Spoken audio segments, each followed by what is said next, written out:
Hey, before we dive into this interview, I want to remind you that the submission deadline for issue 3 of the audio magazine has been extended to December 31st. Didn't get nearly enough submissions. And by not nearly enough, I mean I got one. This call for submissions was out for something like 6 months, and I got one. So anyway, theme is heroes. Maybe it's just a crappy theme. I don't know.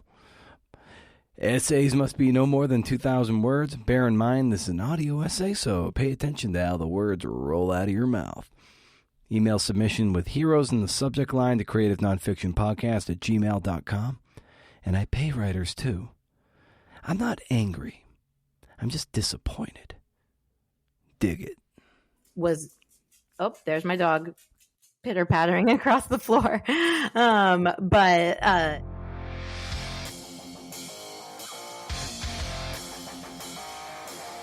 Well, this is the Creative Nonfiction Podcast, a show where I speak to badass people about the art and craft of telling true stories. I'm Brendan O'Mara. How's it going? Jen Winston is my guest today. She's the author of Greedy, Notes from a Bisexual Who Wants Too Much. It's published by Atria. And here's a little ditty from the back of the book. Jen Winston, they, is a writer and creative director living in Brooklyn. Her work bridges the intersection of sex and politics and has been featured by CNN, The Washington Post, The Wall Street Journal, and more. Follow Jen on Twitter, Instagram, and TikTok. Please, she's begging you, @Generous. That is generous with a J. Get it? Who doesn't love wordplay? Support for the Creative Nonfiction Podcast is brought to you by West Virginia Wesleyan College's low residency MFA in creative writing. Now in its 10th year, this affordable program boasts a low student-to-faculty ratio and a strong sense of community. Recent faculty from the CNF division include Randon Billings Noble, Jeremy Jones, and Sarah Einstein. There's also fiction and poetry tracks with recent faculty there being Ashley Bryant Phillips and Jacinda Townsend, as well as Diane Gilliam and Savannah Sipple. No matter your discipline, if you're looking to up your craft or learn a new one, consider West Virginia Wesleyan right in the heart of Appalachia. Visit the...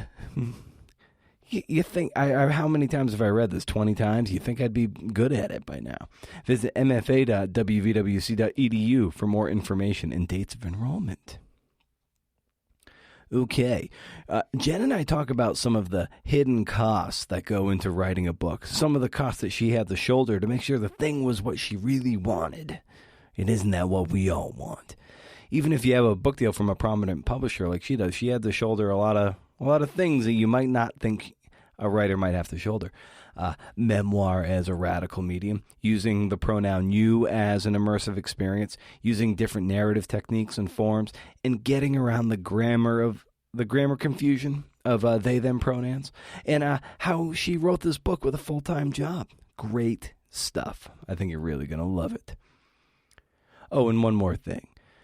On Saturday, November 13th, 7 p.m. Eastern, I'll be interviewing debut author Ricky Tucker about his new book. And the category is, as part of a CNF Pod live event. First ever live event, virtual, but live nevertheless. It's for a virtual conference called the Nonfiction Sessions. It's put on by my MFA alma mater, Goucher College.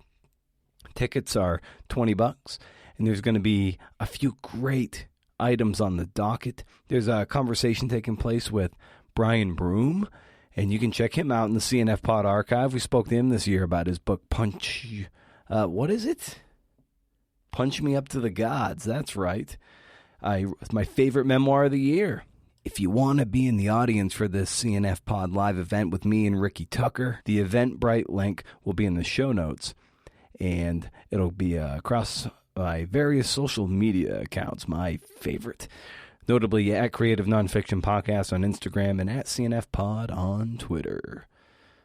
Feel good? Feel good about where this is heading? Okay. Here's my conversation with Jen Winston. They.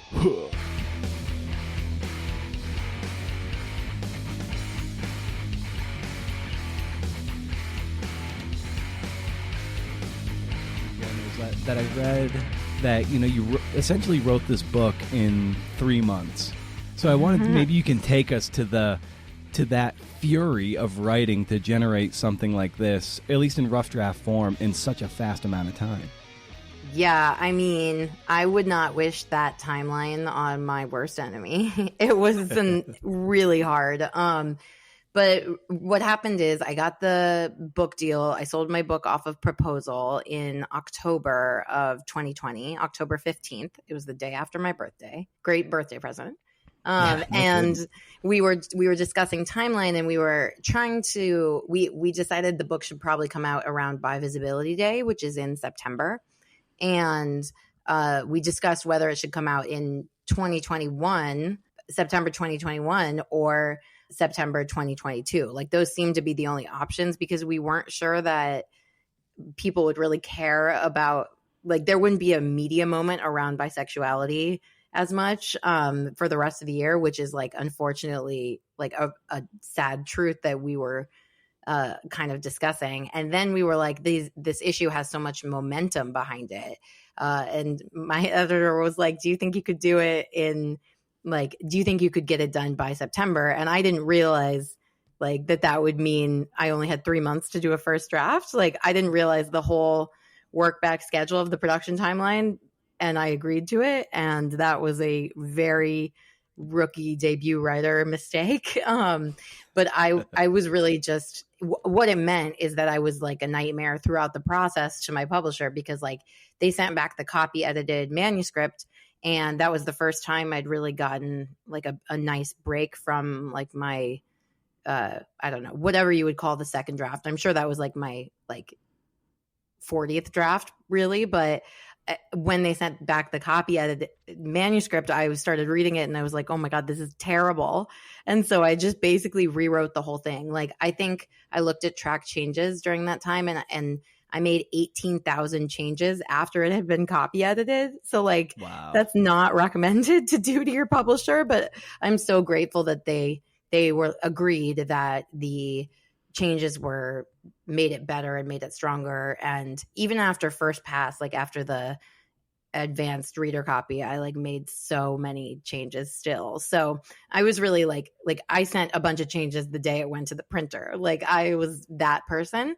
But I'm somehow really happy with the final product. I did not think I would get there for a very long time, but I'm really proud of it. Now, how did you not get too demoralized when you see all those track changes, all the red ink essentially that is on your manuscript?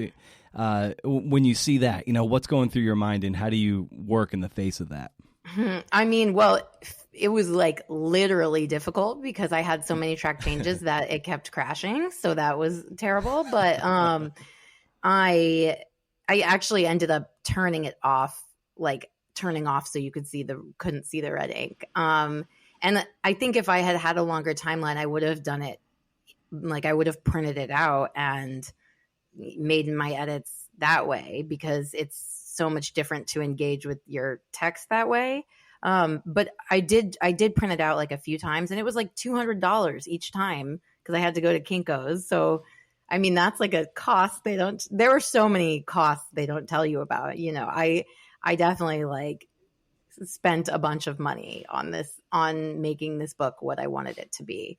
But I think at the end of the day, it just comes down to making sure you're telling your story the way you want to. And so I kind of found that some of that red ink empowering. It's like, oh, good, I righted this wrong. And I would rather have done that than not. Talk a little bit about those costs, given that I think a lot of people, especially when we see, you know, a pretty major publisher in Atria, you would think that at least the layman will probably be like, oh, they've got everything covered. You know, it's all bankrolled by the publisher, but you know, you're paying some things out of pocket, whether that's from advance or not, but it's still coming out of your bank account. So talk a little bit about those costs. Yeah, I mean, the most major ones were I hired my own publicist because I talked to several authors who had done that in the past and or who had not done that, and they all said they wished they had, and I didn't want to have any regrets. And so I mean, I have a day job that's not writing. Like I work in marketing by day, and I had the day job during the 3 months that I wrote this book, by the way. It was really hard. But my publicist is like the reason I'm on this podcast. Like my publicist has done a lot. And so I'm really glad I made that decision, because even though it was the largest line item I've ever paid for anything, I was like, this book is more important to me than pretty much anything I've ever done. So I want to make sure I'm investing in myself. And I'm glad I did that, even though it was really difficult to like pull the trigger on that. And then the other cost that was quite expensive that I thought that we would have been able to handle with the publisher is that I got my own cover designer. And that was a choice that I made, honestly, like not even knowing that my publisher would like allow me to do that. But after I saw the first round of covers, I just wanted to make sure that, like, for me, the cover is so important, especially for a book that talks about bisexuality, which there aren't a lot of comps that talk about it openly that aren't like textbooks. When there is bi representation in books, it's often not called out like directly, and it's not like held up as a bisexual piece of writing. So I think one of the only places that actually like honors that overtly is like the Lambda Literary Awards. They have like a bisexual fiction and nonfiction category, but even a lot of LGBTQ plus organizations don't like highlight bisexual writing specifically. And so when I was looking for comps, there wasn't really anything. And like, I didn't know what it should look like. And I because I've worked in marketing as a creative, so I work with designers all the time, I was like, this is a really complex design challenge to speak about bisexuality, but not do it overtly because the title is so like on the nose. And I ended up like, I went down like an Instagram spiral of book covers and started favoriting the ones I liked. And I realized that pretty much all of them were designed by Rodrigo Corral, who's like an incredibly talented cover designer. And I was like, maybe if I DM him, he'll respond to me and like give me his rates. And he did. And we had such a great time talking through the subject matter. And he asked to read like what I had of the manuscript thus far, which was a green flag for me. I was like, oh, that's awesome that like he wants to know the book that he's designing for. I mean, it seems quite obvious, but like the Atria designers had only had the proposal. So they hadn't seen the manuscript yet. I really loved his interpretation of it. He almost made the cover based around this shirt I was wearing during our Zoom call, because he said it was very like it just screamed my energy for him. And so he said he wanted to make it match my energy, which I took to be like an incredible compliment. So yeah. And I love that you speak openly about having a full-time day job as you wrote this book and still have that. And a lot of people who listen to this show, and there are a lot of writers who are fairly visible out there, who it would appear that their books or essays are what's putting food on the table. But the truth is many people are subsidizing their writing habit, even if they're very good at it, with a day job. And so it's a matter of finding the time in the cracks of your schedule. So maybe you can speak to that and how you were able to do it, even if it was an incredibly frenetic experience for you on this first book.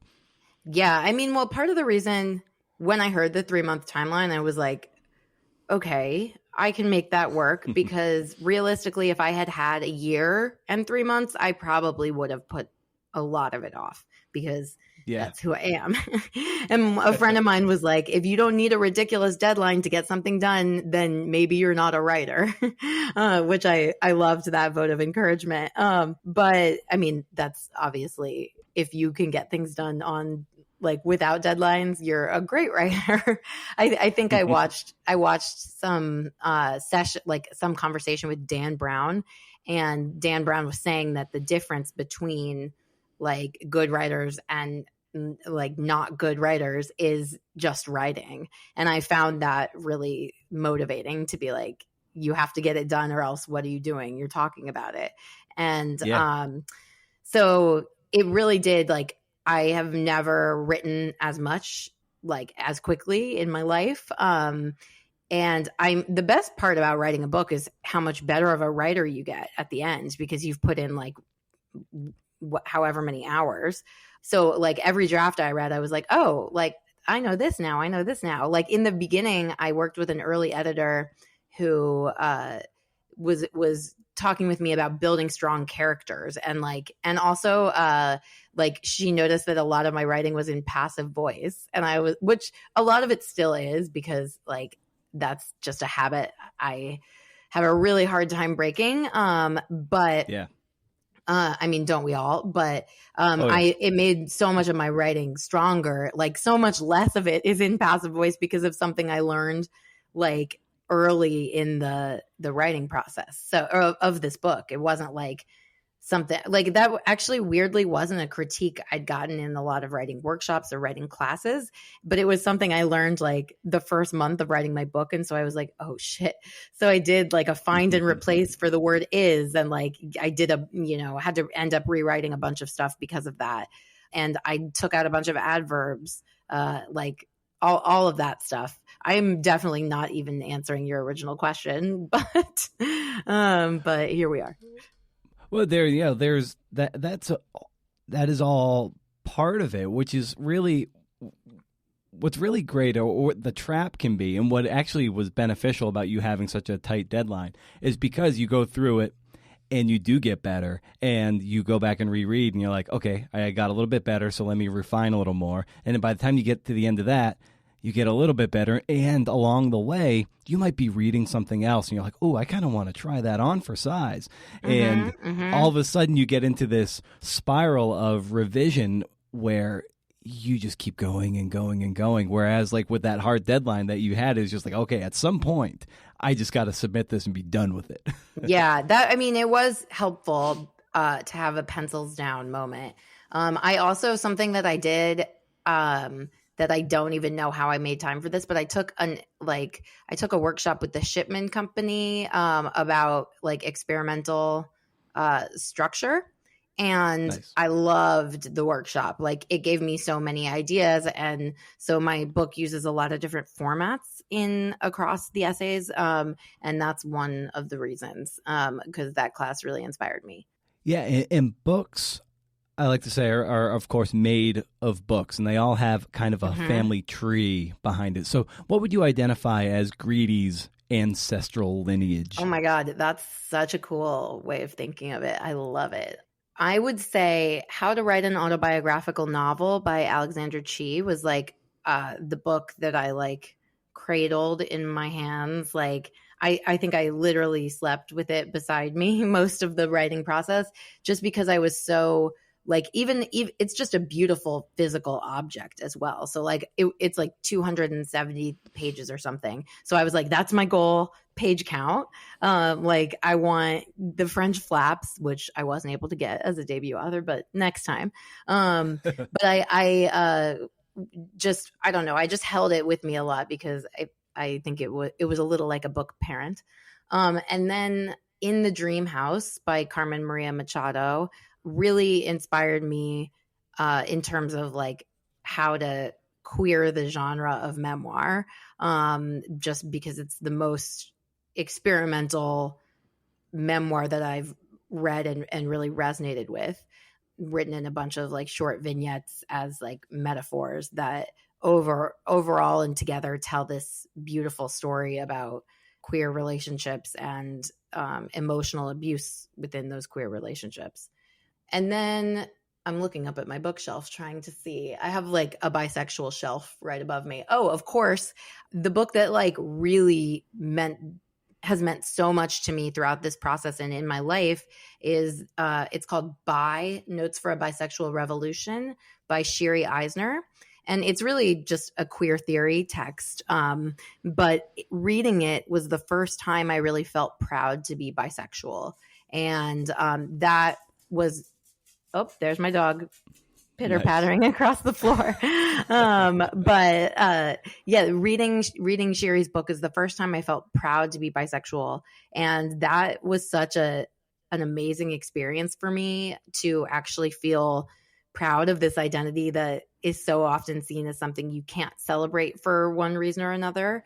And I just really hope that my book gives other bi people any semblance of that feeling, because it was a really magical thing for me. So that those are probably that's the village that raised Greedy. In scrolling your Twitter timeline, it seems very apparent that the book is really hitting the bullseye for a lot of people and speaking for a lot of people who have the same insecurities and feelings that you so wonderfully illustrate in the book and articulate for them. So what has that meant for you, that this is actually hitting that nexus of your experience and theirs? I mean, it's so validating when someone tells me that it resonated with them, because it tells me that my experiences were worth telling, or that these stories were worth telling, which is something that a lot of bi people deal with, is because of this idea that like there's this pervasive idea that everyone is bisexual. Really, when we say that, which a lot of people have said that to me throughout the process of writing this book, what we're saying is that no one is bisexual, and that bisexual stories aren't worth talking about, and bisexual experience doesn't matter. And so I think that's a big source of my imposter syndrome around like, am I queer enough? Does this book need to exist? And so whenever anyone like resonates with the book, it just like makes me feel like I did the right thing by telling this story. And so that really means so much. But actually I've gotten a lot of messages of from people who it's resonated with.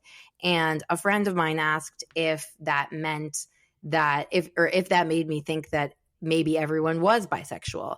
And I said, actually, no, it's making me think it's a very unique experience, because it's resonating so specifically with people. And like, I think non-bisexual people enjoy the book, but it's not like saying things that they didn't know they could say out loud kind of thing. And another part of that is the fact that it's so rarely overtly discussed, like with the bisexual title.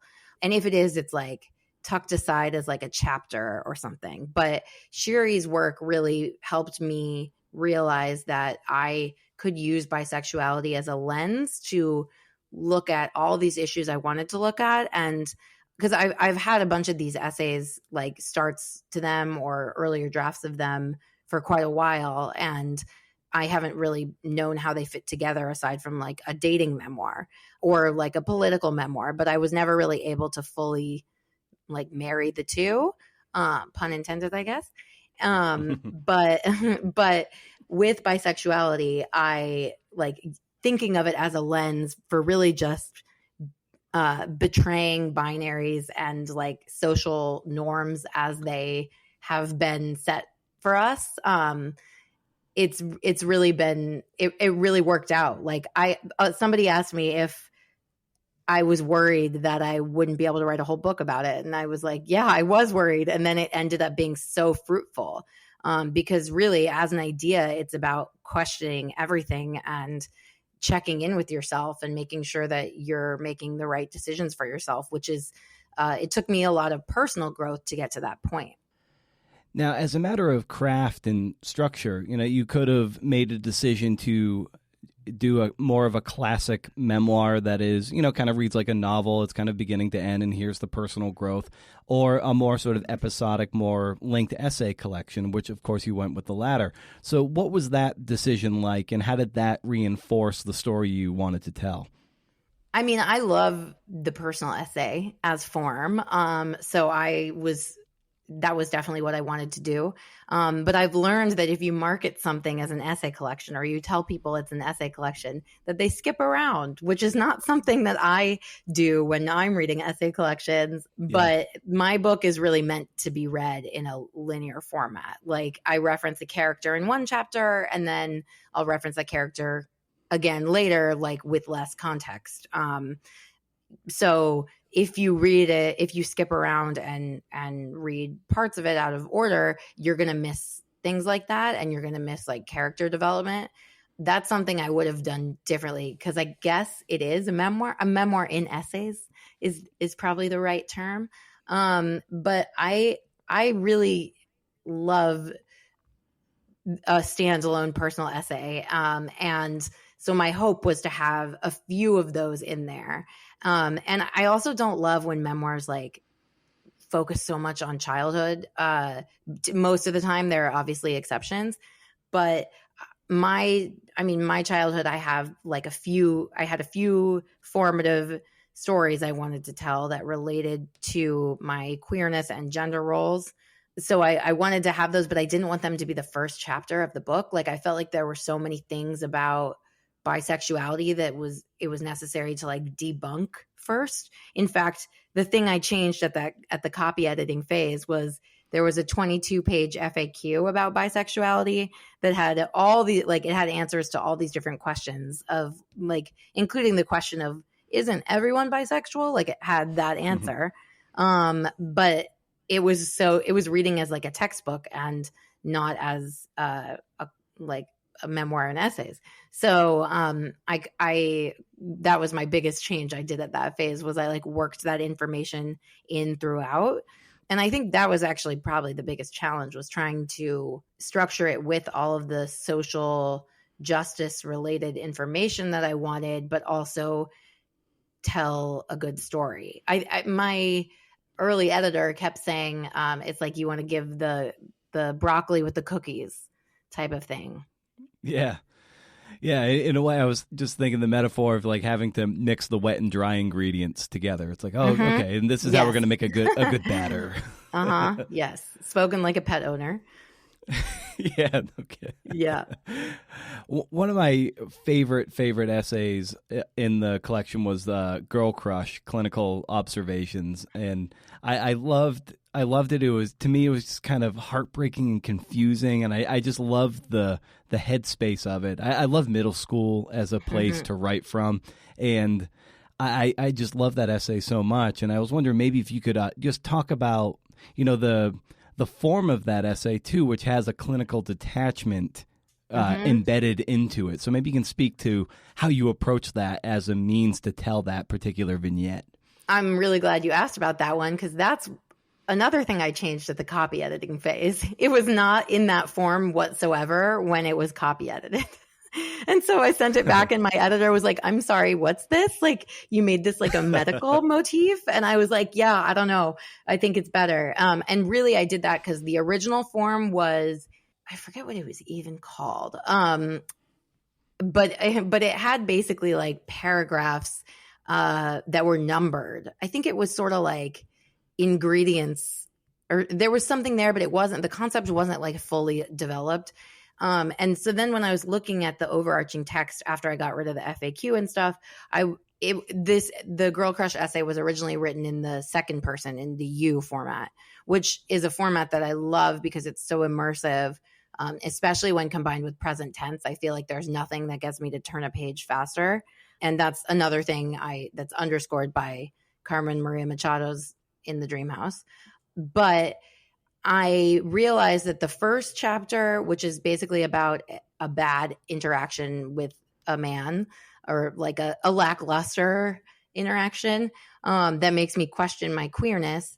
And then the essay where I meet my now partner, Brinley, both of those essays were in the second person. And I wanted the parallel between those two to be more apparent, which meant I needed to get rid of the second person in this Girl Crush essay. And I was thinking about that experimental form workshop that I had been to. And I realized the core of the essay was about diagnosing whether something is a girl crush or a like romantic crush. And that's something that's really hard for all queer people to do, but especially when you're bisexual, you don't have like lack of attraction to another gender or the gender that would make you straight, I guess. You don't have that lack of attraction to just inform that, yes, this is in fact romantic on this side of things. And so I really didn't know, like, even in hindsight, I'm not really sure. And I mean, I kind of have a gut instinct, but now I do. But it took me a really long time to kind of look back on that and be like, oh, I'm pretty sure that like I was in love with her. But I didn't, because I didn't really register it as that at the time. And so I think it really came from taking that idea of like diagnosis literally, because so much of like coming out is about diagnosing yourself and naming your identity. And so much of this book is about like that practice of engaging with language and language as gatekeeper at times. Have you read or not read or seen the cartoon by Emma Hunsinger, How to Draw a Horse? Oh, it sounds so familiar. It was a New Yorker cartoon from a year or two ago, and it's right. And I got such How to Draw a Horse vibes from the Girl Crush essay of just, oh my God, thank you. Yeah, amazing. It just had that really sort of that middle school longing of just the confusion that's going on. You're trying to get your footing. You don't know how to say what it is you're feeling or describe how you're feeling. And it was just a swirl of hormones and emotion that I just found really relatable. I'm grateful for you saying that, because also my editor didn't love the switch from the you tense to this sort of more detached format. So I'm glad that all of that emotional challenge, I guess, came through. Yeah, and when you brought up the second person as a narrative device, I have that written down too with the Brinley James Ford essay, who is of course your partner, and you've already alluded to it a little bit, but maybe you can speak to a bit more on a granular level about why you and the second person is such a great device to deploy for a particular essay, depending on whatever your goal is for that piece. Yeah, I mean, I really just love to read the second person. It feels so immersive to me. It just like puts you in the POV scene. In fact, the first essay I had started it was like when the TikTok trend of like POV, you're doing this, like, you know, that meme, like POV, you're on a podcast about creative nonfiction. And then you have an image that indicates it. I had originally started the first essay with the words POV. And then I was like, wait, that's not necessary at all. And yeah, so I just really love that format, and it felt very like topical at the time.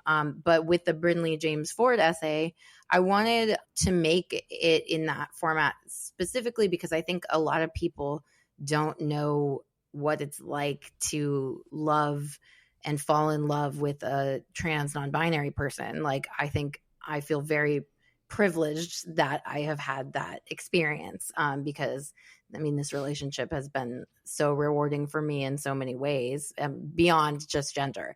But also I wanted to use the book itself to educate around like using they, them pronouns. And I wanted to put the reader in the position of using those, falling in love with someone who uses those pronouns, as almost like just a subconscious thing, just so that it's like, this could happen to you, you know, and this is what it feels like. And like it was very important to me to be able to use they, them pronouns in a singular sense throughout the book in some capacity. And I mean, that was the place to do it, was in this chapter about my partner who exclusively uses those pronouns. And my partner like looked at the chapter and like was very involved in that chapter. They signed a legal release. Oh, wow. But yeah, I mean, all the people whose names I didn't change had to. And that's it. Yeah. Pretty much anyone who's talked about like favorably, I didn't change their name. But yeah. There's a moment in that essay too where you and Brinley are at the pharmacist and they're expected to give their name, like birth name, and that was such a really touching and gutting moment in that essay that I think is really illustrative of a titanic struggle that must happen on a daily basis. Yeah, I'm glad that came through because it was really awful, and it does happen so much. I mean, literally, like just this morning, they were dealing with something related to it. And yeah, I actually like, even when logging on to this podcast program, I tried to type my pronouns and it told me I couldn't use special characters. So, I mean, it's like, it's interesting how often that happens. Like I couldn't do a slash or parentheses. So I was like, I'll just tell you. Yeah. I use she, her, and they, them pronouns. I don't think I did say it, but yeah, I think you know, but I know just from the book, and it's even on the back jacket of the book, and it's definitely it's tricky from a grammar perspective, and I'm glad you talk about it so well, and you even have people quoted talking about it. It's just like, well, as long as you're trying, like just try, and the more and more we try and get used to that repetition, the grammar of it will slowly subside, and maybe that's only an issue for people who are like kind of grammar people who are writing it. Just I identify as a grammar person for sure, and so it was difficult for me at first. But I think like I was kind of trying to fit the arc of the book so that it was true to my personal story, which is basically that in learning and understanding my bisexuality, it helped me see beyond these like existing the boxes that are like set out for us to choose from, and then it made it so much easier for me to have that conversation with myself about gender. Like now I identify as non-binary, and which I try not to like take up too much space with that identity because I have a lot of privilege and I use she, her pronouns.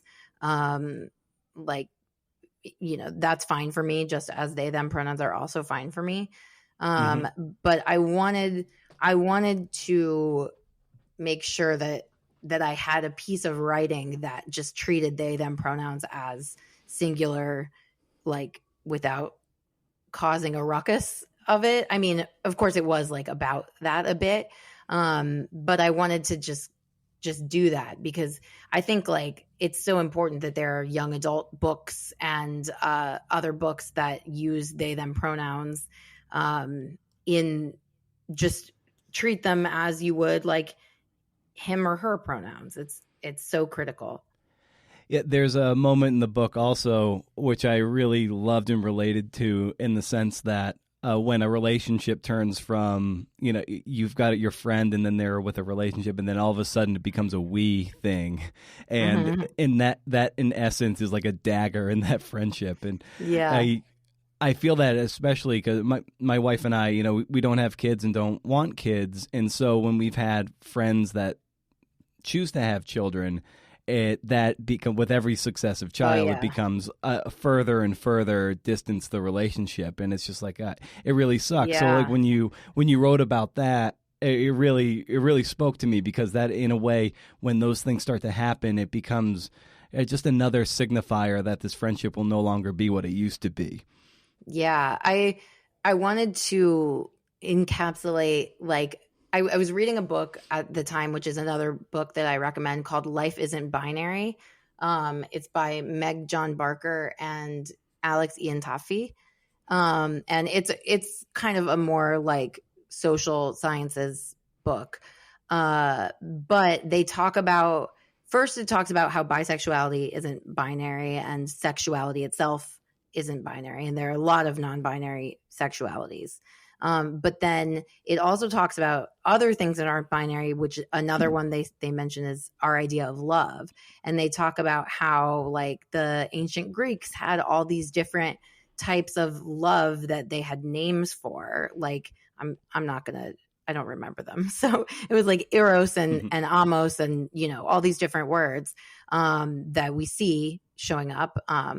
And some of them referred to more platonic love, which also obviously that's another thing that came from that time period. But some of them referred to more romantic love or how we now see it. And so I wanted to kind of also go in on the idea that love itself is not binary and highlight this really like powerful friendship that I have had, which for queer people often aligns with the idea of chosen family. And so that was another thread I wanted to kind of weave through, because for so long, because I was uncertain to claim my own queerness, I was uncertain to claim the title of chosen family for my friends. And also I have a very strong, like biological family. Like we have a very good relationship, which is why they're barely in the book. But it just didn't occur to me that I had a chosen family as well. But in so many ways I did and do. And it does. I mean, I wanted to kind of capture that shift because I do think it's super relatable.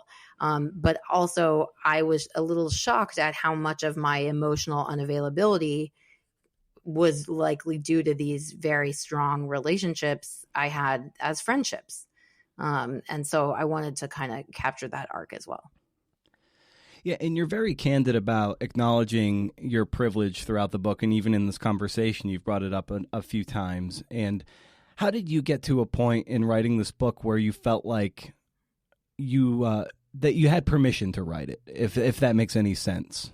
Yeah, I mean, it definitely makes sense. I had written 5 proposals for different books before this, and I'm glad I didn't publish any of those because they weren't the truest to my experience. And most of them ended with bisexuality. Like most of them were like, well, guess what? I guess I'm bi, so I don't have to deal with this, like all this nonsense anymore. And or some of them were like more political and about like unlearning, almost in like a textbook style. But then I kind of realized that wasn't my story to tell. And so I think part of what bisexuality did here was it helped me reclaim my own story. And I did a ton of research because I wanted to make sure I like spoke to intersectional experiences of bisexuality, like across race and disability and gender, even because there are so few like non-binary bisexual people are often overlooked within the queer community, which is already overlooking bisexual people in general. So ultimately what I found is that there's not very much data about like bisexual, Black bisexuals, Asian bisexuals, Indigenous bisexuals. There's not a lot of data about like any type of intersectional subgroup because there's already a lack of data and information about bisexual people as a larger community. And so I wanted to highlight my privilege just to like make sure that it was clear that I was talking from a very privileged perspective because there are so many, or because there are so few accounts of bisexuality like across these different intersections of identity. So in the beginning, I also had a prologue that I ended up throwing out that was like, it was basically like 10 pages on like my whiteness. And my early editor was like, this is really like apologizing for you writing the book at all. Not that it's not important to say, but it also is not really what the book itself is about.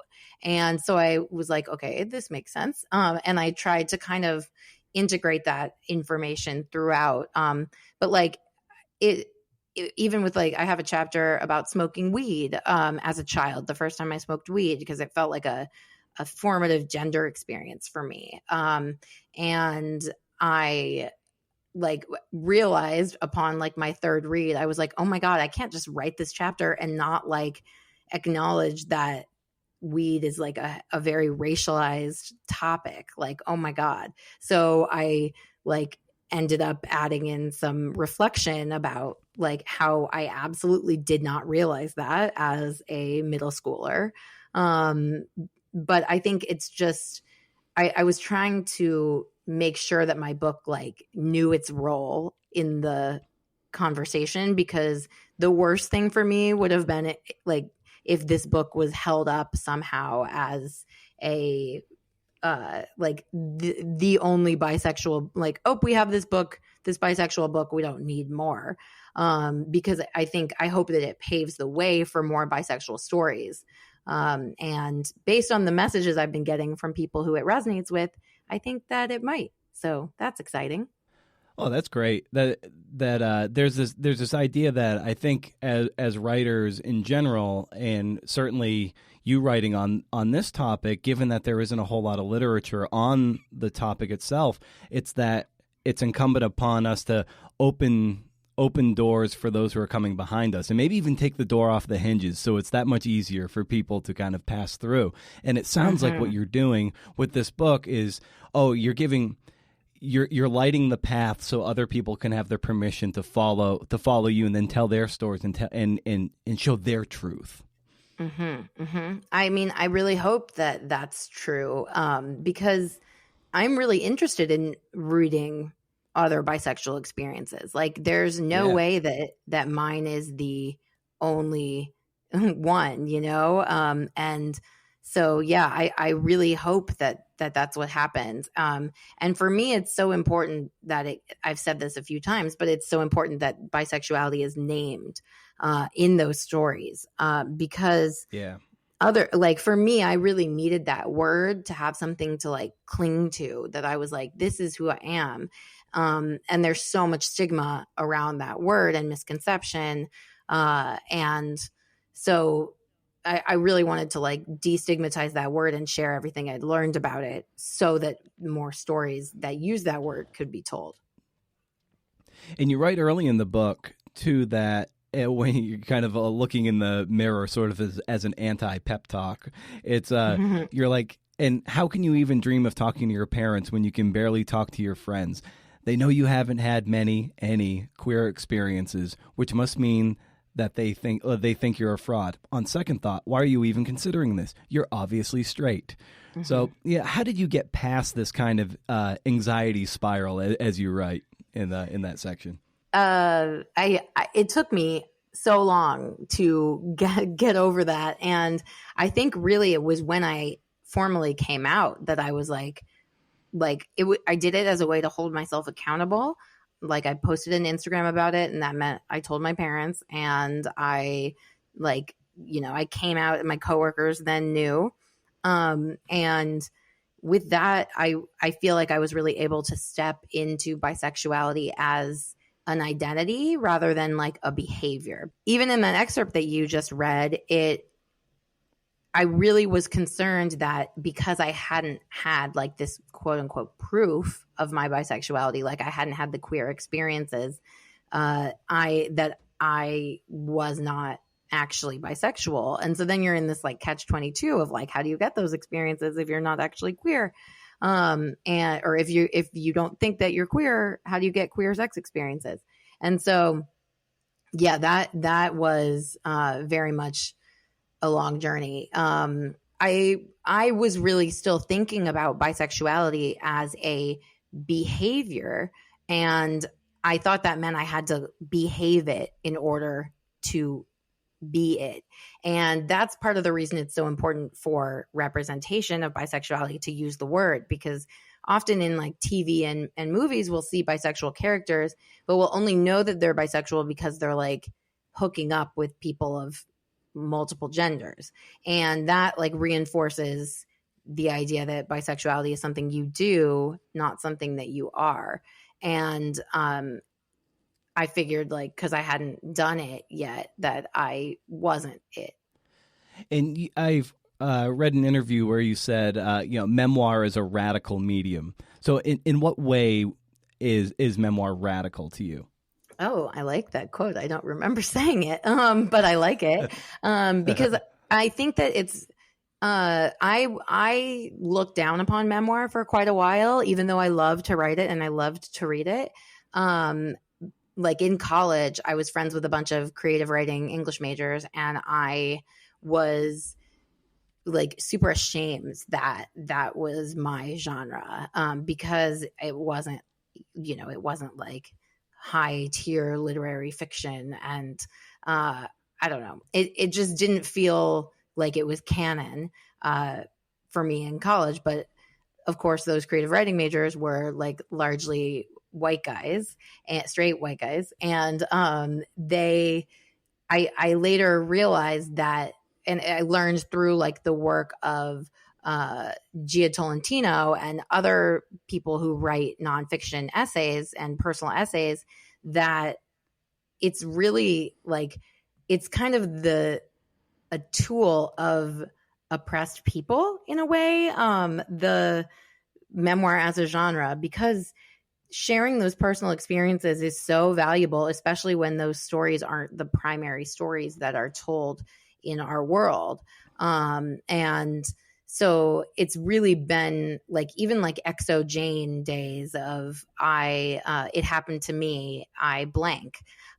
There were so many essays that like dealt with sex work and dealt with race and dealt with these other issues that aren't often talked about through fiction, that, I mean, are getting more prominent in fiction, but for a very long time were kept out of the mainstream.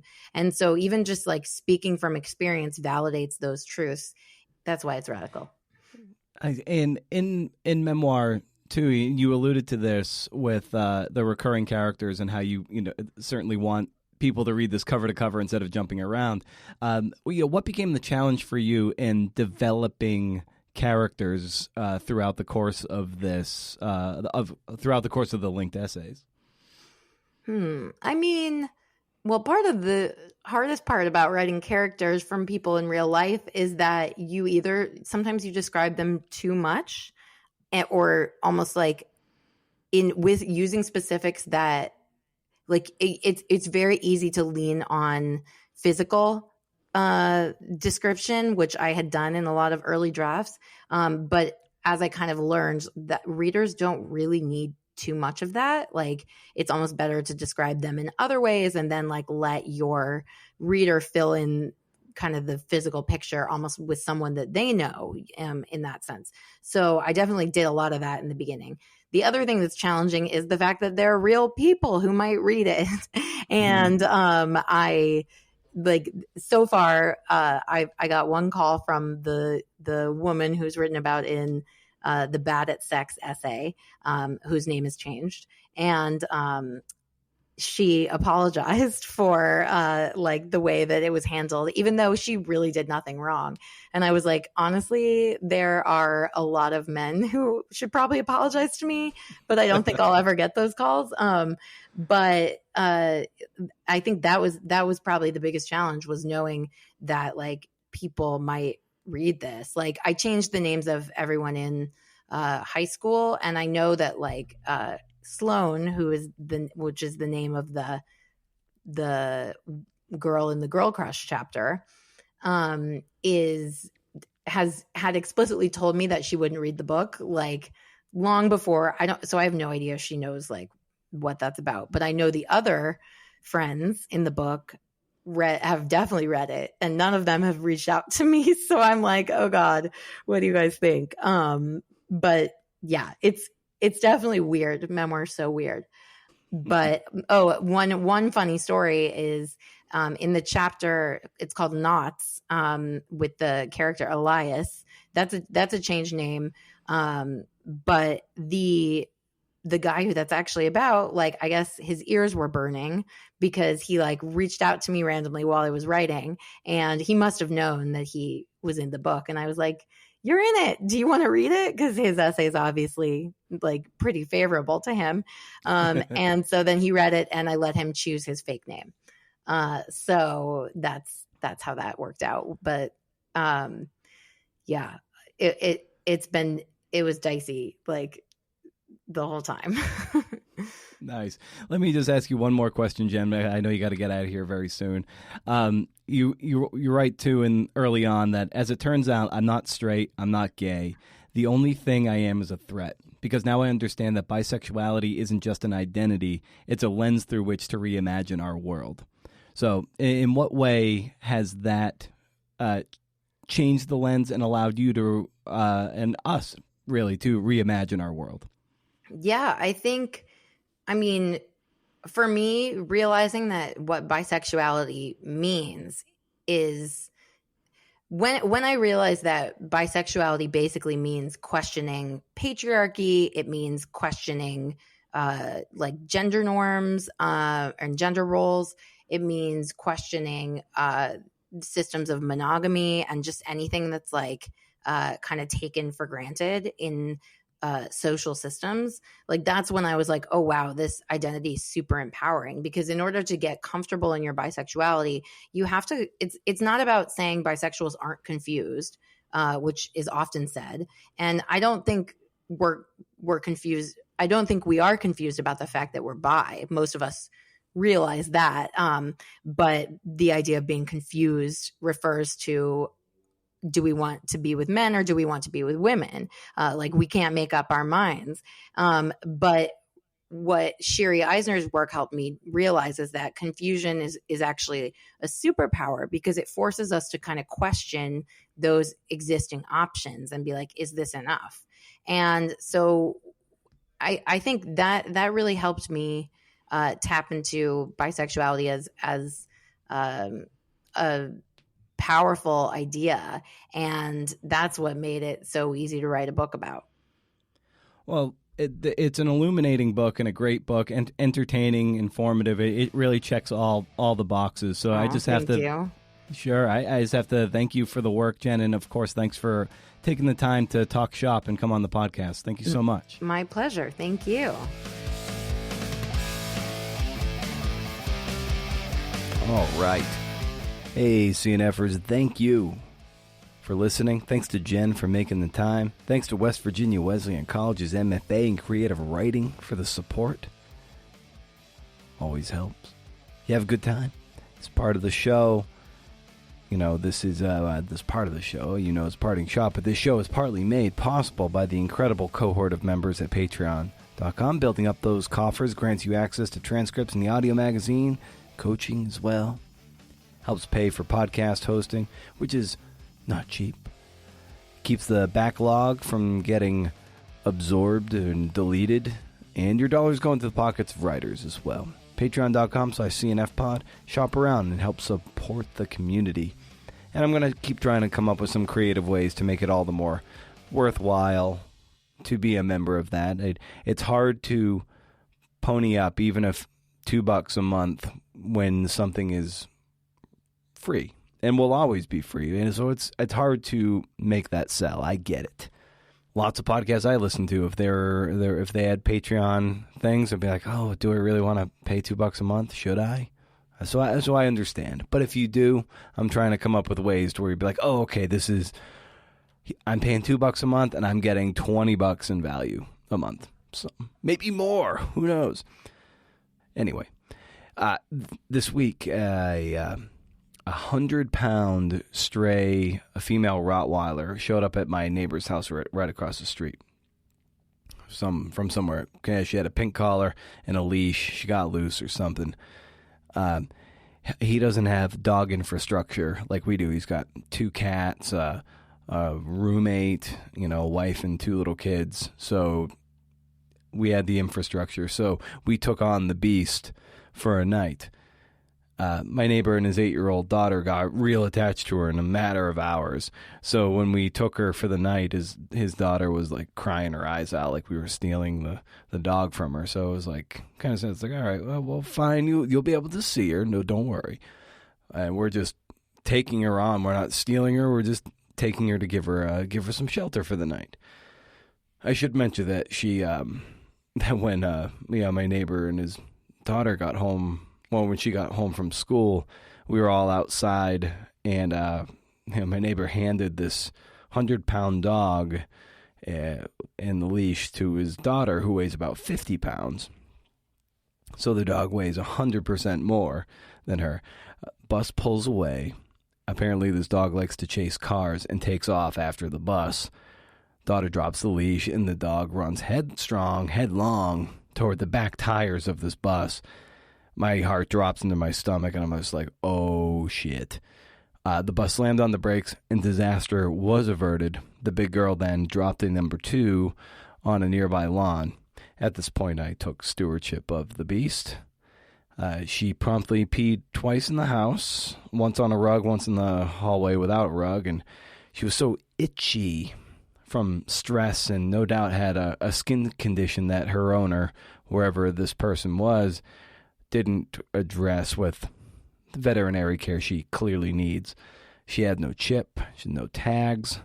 Thankfully, my neighbor, he has a pretty robust local social media following, so he put it all over social media and called the dog pound and everything. A dog pound, the shelter, and a couple of the shelters anyway. So we had her, we took her in, we set up a vet appointment to get her looked at because she definitely needs some allergy meds. So the poor thing was miserable. We were thinking, all right, well, this is just step 1 of possibly having to adopt this monster, even though she was gaining confidence by the hour and was like, in a good way, but she was also starting to beat the living shit out of Hank. And soon enough, thankfully, the owner reached out to my neighbor on Wednesday night, and within 30 minutes or so, she was taken away. My neighbor and his daughter were pretty broken up about it. They kind of thought the dog was going to be theirs, I think. Or if my wife and I had to adopt her, that they would have visitation rights or something. Daughter broke down crying. Father was really bummed. And in the end, my wife and I were actually relieved. We've been wanting to get Hank a sibling, but not this dog. It wouldn't have worked out. We had a nightmare the night before trying to sleep. And this is stressful for the dog. The dog was so stressed out, panting, snarfing at her skin and her butthole. It was awful. Turns out her name ended up being Lola. Didn't respond to it, but apparently that was her name. She was really sweet, but too much dog. She probably needs to be in a single dog home. Anyway, so that happened this week. We're like I said, we're eager to get Hank a sibling at some point because I think it'll be good for him, but if Lolo was that sibling, I think Hank would have been miserable. This was one of the biggest dogs I've ever been around. Sweet, but she was built like, Ndamukong Suh, the defensive lineman for the Tampa Bay Buccaneers. If that means anything to you, it just means this girl was thick. All right. Well, anyway, time to go see an Evers. Not a whole lot of insight shared there. It was just something that happened in the last few nights. Anyway, stay wild, CNFers. And if you can do, interview. See ya.